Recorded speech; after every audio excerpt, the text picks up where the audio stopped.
အားလုံးပဲမင်္ဂလာပါဒါကတော့နော်မနေ့တည်းကပေးထားတဲ့ပတ်လံပဲဖြစ်ပါတယ်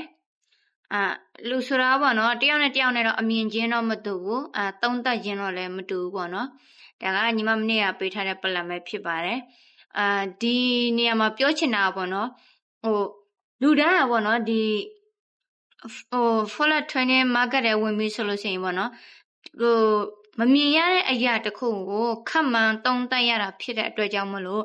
100%လုံးမှန်နေတာမရှိဘူးပေါ့နော်ဒါပေမဲ့ကိုက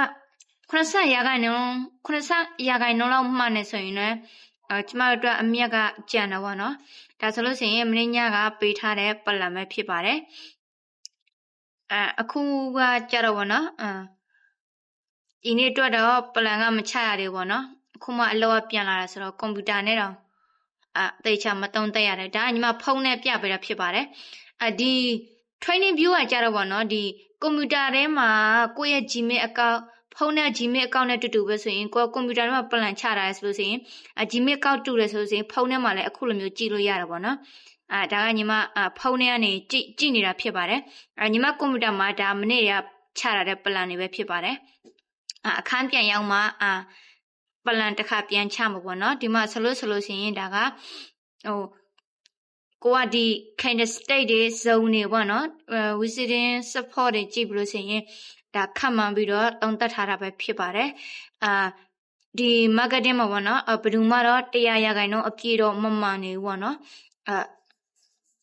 ဒါပေမဲ့လည်းကိုက order ဝင်ဖို့အတွက်ပလန်ကတစ်နေ့3ခါလောက်ချတာတဲ့ order ဝင်ဖို့ပလန်3ခါလောက်ချရတယ်ဆိုရင်2ခါလောက်မှန်တယ်ဆိုရင်လည်းကိုအတွက်ဒီ marketing မှာပေါ့နော်အမြတ်ပေါ့နော်ဝင်ငွေစားလို့ရတာဖြစ်ပါတယ်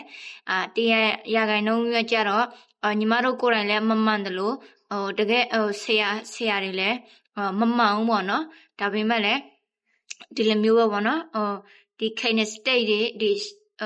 trainer ကြည့်တယ်ပြီးရင် support visiting ဒီလိုမျိုး zone တွေပေါ့နော်တည်ချာကြည့်လို့ဆိုရင်နော်ဒါသုံးသပ်ရတာပဲဖြစ်ပါတယ်